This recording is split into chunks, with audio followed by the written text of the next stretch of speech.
मैं भूमेश शर्मा। आज हम बात करेंगे BNS 2023 के सेक्शन 3 की। सेक्शन 3 में सबसे पहला मोटा मोटी क्या दिया गया है और आपके लिए प्री के किसी भी एग्जाम के पॉइंट ऑफ व्यू से क्या इंपॉर्टेंट है, वो सारी चीज इसके अंदर आ जाएंगी। इसका सेक्शन 3 में सबसे पहले दिया गया है जर्नल एक्सप्लेनेशंस, सामान्य या साधारण स्पष्टीकरण। ये बिल्कुल मिलता जुलता है जो सेक्शन 2 हमने पढ़ा था, लेकिन इसके अंदर दिया क्या गया है। सबसे पहले तो यह कहा गया है कि कोई भी स्पष्टीकरण या कोई भी परिभाषा इस उपबंध के संदर्भ में यदि दे दी गई है तो उसको बार बार दोहराया जाए या ना दोहराया जाए, ये जरूरी नहीं है। दूसरा कहा गया है कि इसके साथ में हमें जो साधारण अपवाद है उनको साथ वाला जो चैप्टर उसको साथ लेके चलना है। उसके अंदर यदि कोई परिभाषा दे दी गई है तो इसी के साथ लेके चलनी है। अब सेक्शन 3 के सब सेक्शन 1 के अंदर यही लिखा हुआ है कि इस संहिता में सर्वत्र दांडिक उपबंध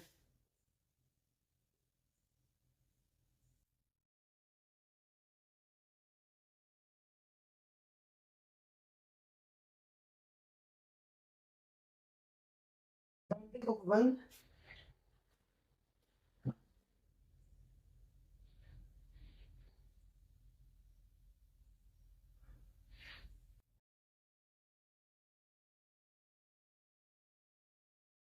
अपराध इसमें लिखा हुआ इस संहिता में सर्वत्र अपराध की परिभाषा चाहे वो दांडिक उपबंध से संबंधित हो या वो किसी अपवाद के दृष्टांत से संबंधित हो, उसको यह समझा जाएगा कि अपवाद वाले अध्याय के अंदर अध्ययन है, उसको साथ लेके चला जाएगा। केवल और केवल ये आपको इसमें डेफिनेशन याद करनी है। अभी हम बात करेंगे इसके सब सेक्शन 2 की। सब सेक्शन 2 क्या करता है, इसमें प्रत्येक किसी भाग में इस संहिता के प्रत्येक भाग में स्पष्ट किया गया है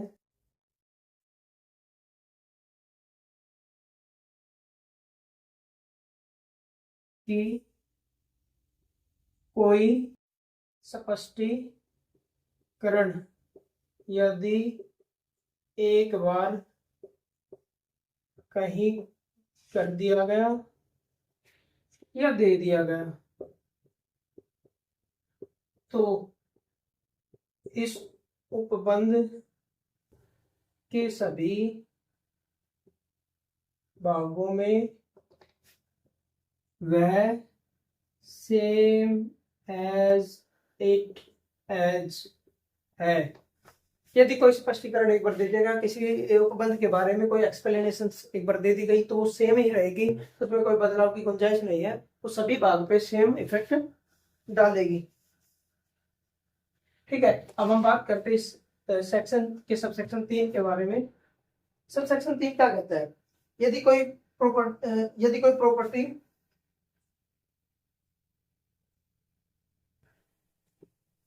मान लीजिए मेरी कोई प्रॉपर्टी मेरी पत्नी के पास के पोजीशन में है। यदि कोई प्रॉपर्टी मान लीजिए मेरी पत्नी के पोजीशन में या किसी की पत्नी के पति के पोजीशन में या मेरे किसी क्लर्क के पोजीशन में या मेरे किसी सर्वेंट के पोजीशन में, तो उसको पोजीशन क्या होता है, कब्जा। उसको ऐसा ही माना जाएगा कि ओनर के कब्जे में है। ये सब सेक्शन 3 कहता है। मैं भूमेश शर्मा। आज हम बात करेंगे BNS 2023 के सेक्शन 3 की। सेक्शन 3 में सबसे पहला मोटा मोटी क्या दिया गया है और आपके लिए प्री के किसी भी एग्जाम के पॉइंट ऑफ व्यू से क्या इंपॉर्टेंट है, वो सारी चीज इसके अंदर आ जाएंगी। इसका सेक्शन 3 में सबसे पहले दिया गया है जर्नल एक्सप्लेनेशंस, सामान्य या साधारण स्पष्टीकरण।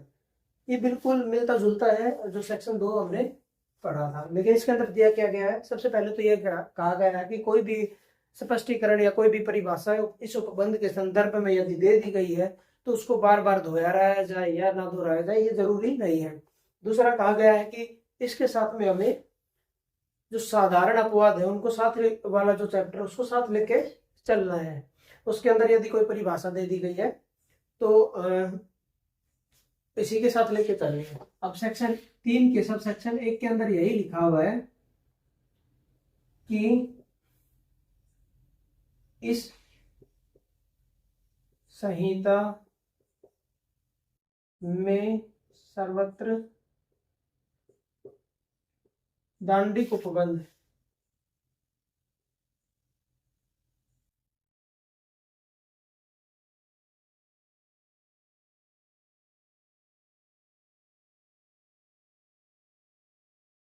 उपबंध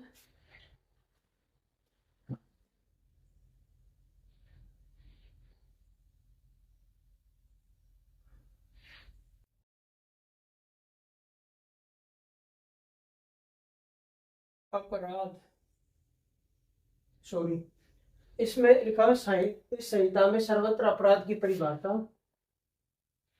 चाहे वो दांडिक उपबंध से संबंधित हो या वो किसी अपवाद के दृष्टांत से संबंधित हो, उसको यह समझा जाएगा कि अपवाद वाले अध्याय के अंदर अध्ययन है, उसको साथ लेके चला जाएगा। केवल और केवल ये आपको इसमें डेफिनेशन याद करनी है। अभी हम बात करेंगे इसके सबसेक्शन 2 की। सबसेक्शन 2 क्या करता है, इसमें प्रत्येक किसी भाग में इस संहिता के प्रत्येक भाग में स्पष्ट किया गया है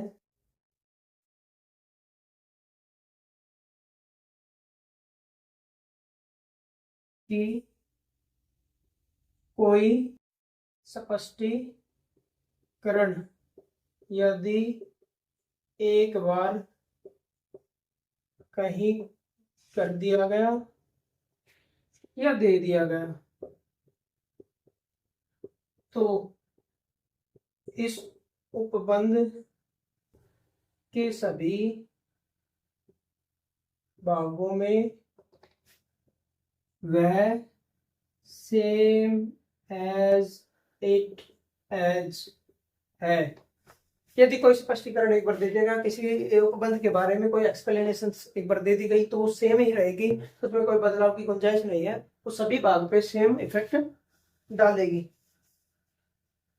ठीक है, अब हम बात करते हैं इस सेक्शन के सबसेक्शन 3 के बारे में। सबसेक्शन 3 क्या कहता है, यदि कोई प्रॉपर्टी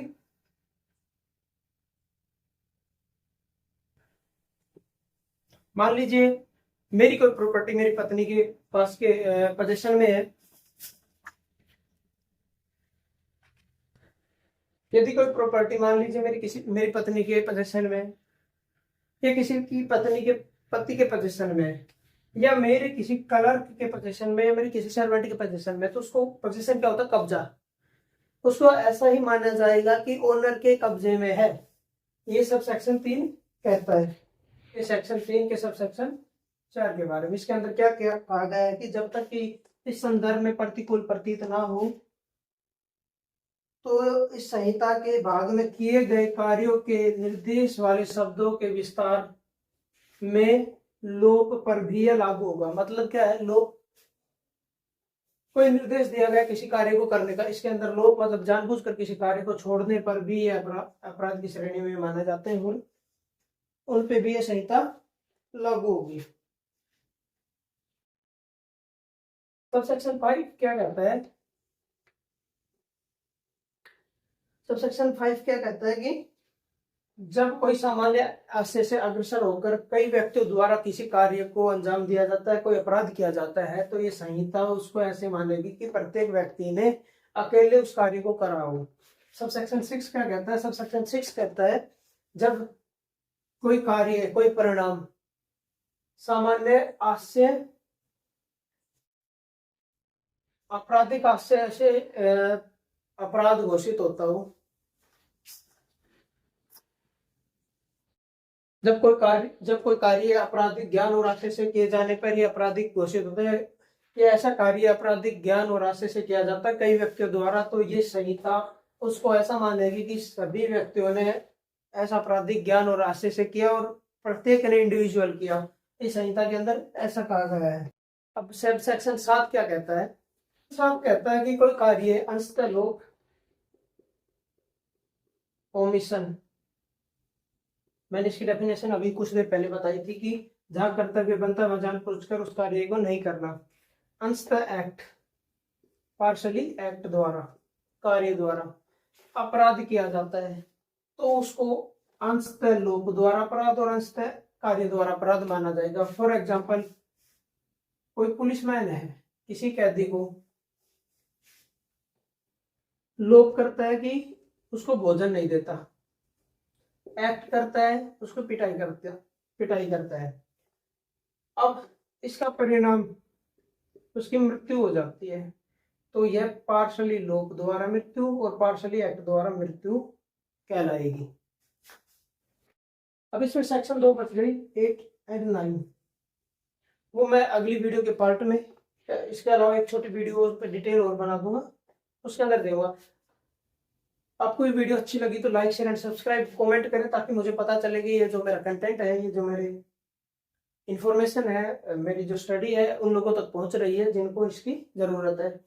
धन्यवाद। ये सेक्शन 3 के सब सेक्शन 4 के बारे में, इसके अंदर क्या क्या कहा गया है कि जब तक कि इस संदर्भ में प्रतिकूल प्रतीत ना हो तो इस संहिता के भाग में किए गए कार्यों के निर्देश वाले शब्दों के विस्तार में लोक पर भी यह लागू होगा। मतलब क्या है? लोक, कोई निर्देश दिया गया किसी कार्य को करने का, इसके अंदर लोक मतलब जानबूझकर किसी कार्य को छोड़ने पर भी ये अपराध की श्रेणी में माने जाते हैं और उन पे भी यह संहिता लागू होगी। सबसेक्शन 5 क्या कहता है? सबसेक्शन 5 क्या कहता है कि जब कोई सामान्य आशय से अग्रसर होकर कई व्यक्तियों द्वारा किसी कार्य को अंजाम दिया जाता है, कोई अपराध किया जाता है, तो ये संहिता उसको ऐसे मानेगी कि प्रत्येक व्यक्ति ने अकेले उस कार्य को करा हो। सबसेक्शन 6 क्या कहता है? सबसेक्शन 6 कहता है जब कोई कार्य, कोई परिणाम सामान्य आशय, आपराधिक आशय से अपराध घोषित होता हो, जब कोई कार्य आपराधिक ज्ञान और आशय से किए जाने पर ही आपराधिक घोषित होता है। ये ऐसा कार्य आपराधिक ज्ञान और आशय से किया जाता है कई व्यक्तियों द्वारा, तो ये संहिता उसको ऐसा मानेगी कि सभी व्यक्तियों ने ऐसा आपराधिक ज्ञान और आशय से किया और प्रत्येक ने इंडिविजुअल किया। इस संहिता के अंदर ऐसा कहा गया है। अब सब सेक्शन 7 क्या कहता है? 7 कहता है कि कोई कार्य अंशतः लोक ओमिशन, मैंने इसकी डेफिनेशन अभी कुछ देर पहले बताई थी कि जहां कर्तव्य बनता है जानबूझकर उस कार्य को नहीं करना। अंशतः एक्ट, पार्शली एक्ट द्वारा, कार्य द्वारा अपराध किया जाता है तो उसको अंशतः लोक द्वारा अपराध और अंशतः कार्य द्वारा अपराध माना जाएगा। फॉर एग्जाम्पल, कोई पुलिसमैन है, किसी कैदी को लोक करता है कि उसको भोजन नहीं देता, एक्ट करता है उसको पिटाई करता है। अब इसका परिणाम उसकी मृत्यु हो जाती है, तो यह पार्शली लोक द्वारा मृत्यु और पार्शली एक्ट द्वारा मृत्यु कहलाएगी। अब इसमें सेक्शन 2 बच गई, 8 एंड 9। वो मैं अगली वीडियो के पार्ट में, इसके अलावा एक छोटी वीडियो पर डिटेल और बना दूंगा, उसके अंदर दूंगा। आपको ये वीडियो अच्छी लगी तो like share and subscribe comment करें ताकि मुझे पता चले कि ये जो मेरा कंटेंट है, ये जो मेरी इंफॉर्मेशन है, मेरी जो स्टडी है उन लोगों तक पहुंच रही है जिनको इसकी जरूरत है। धन्यवाद।